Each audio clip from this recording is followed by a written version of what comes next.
และมันได้เด็ดสุด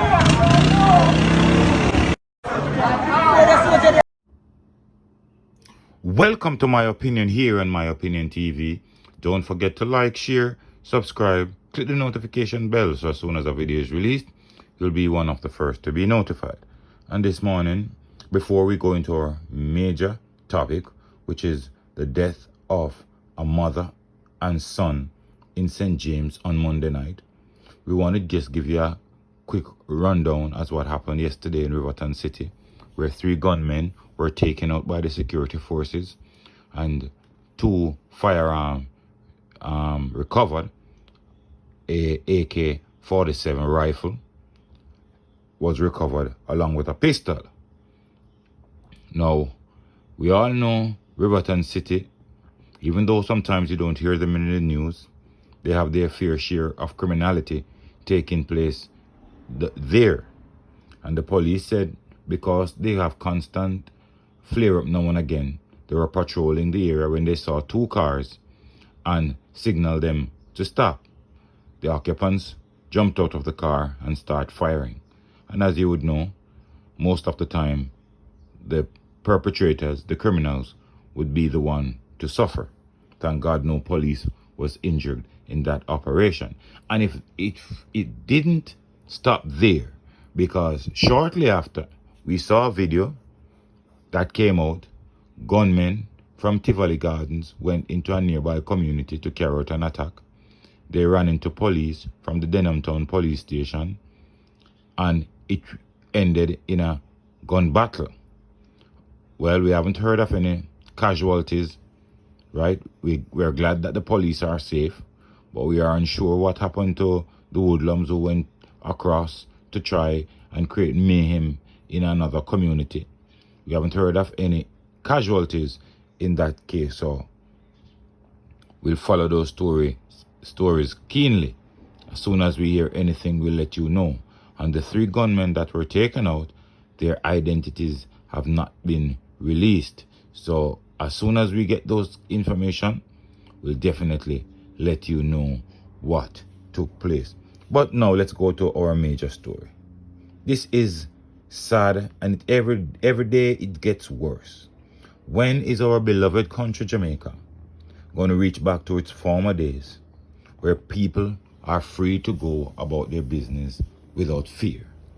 Now, according to the Jamaica Observer, 2 persons have been taken into custody for questioning in connection with the shooting death of a 4-year-old boy and his mother during Monday's pre-dawn attack at their home in retirement in Granville in St. James. Now, isn't it a couple days ago, a 10-year-old boy was killed in Arnett Gardens?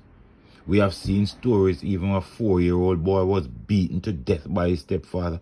What is wrong with Jamaica? What is wrong with our men? We are taking the lives of the women and the kids. What future are we looking to? If we consistently murder our women and our children, what road are we going down? I'm going to say here that the children are innocent. A lot of these females sometimes are caught in the midst of gangsters. Yesterday, when the police carried out its operation in Riverton City, 4 persons were taken into custody, 2 men, 2 women. A lot of women are playing roles in these gangs, and sometimes these men, they care zero. They target anybody they can.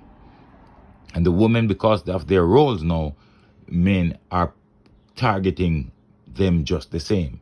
Some of them have been caught at the wrong place, wrong time, or their person or their loved one or their sons or whoever for them are involved, and the criminals believe to get at them, they have to get at that person. So let me continue to read. The deceased have been identified as 42-year-old vendor Shelley Ann Shaw and her 4-year-old son Jamar Powell, both of Hilltop, in retirement.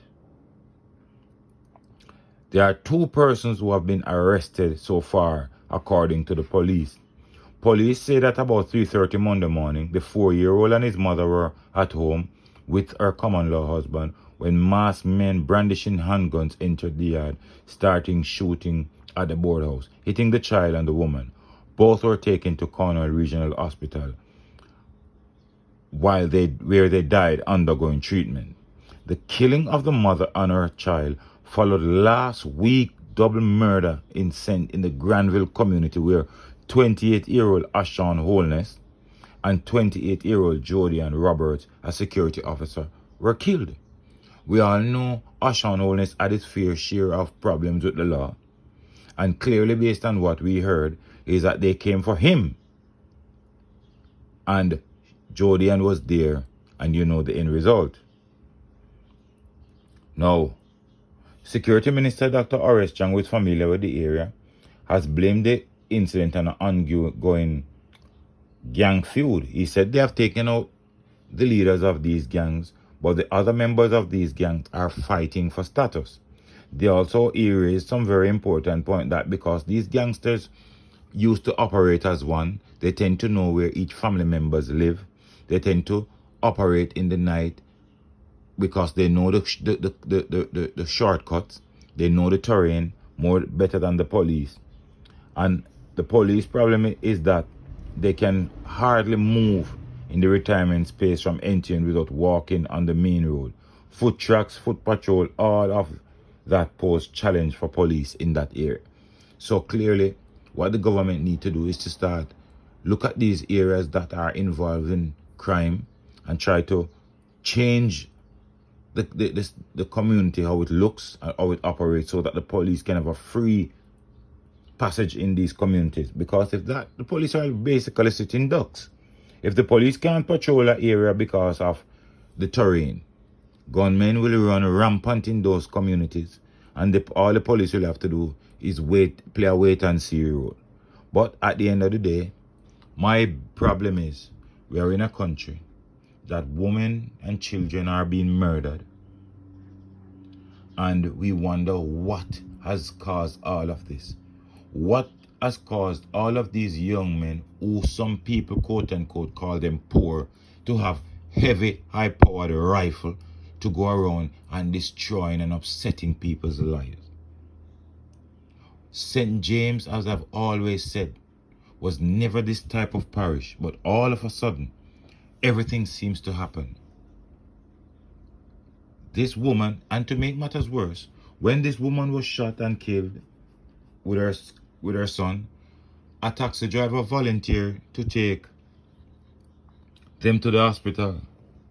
And you know what happened? The Woodlums decided that these people should die. They set the taximan's house on fire.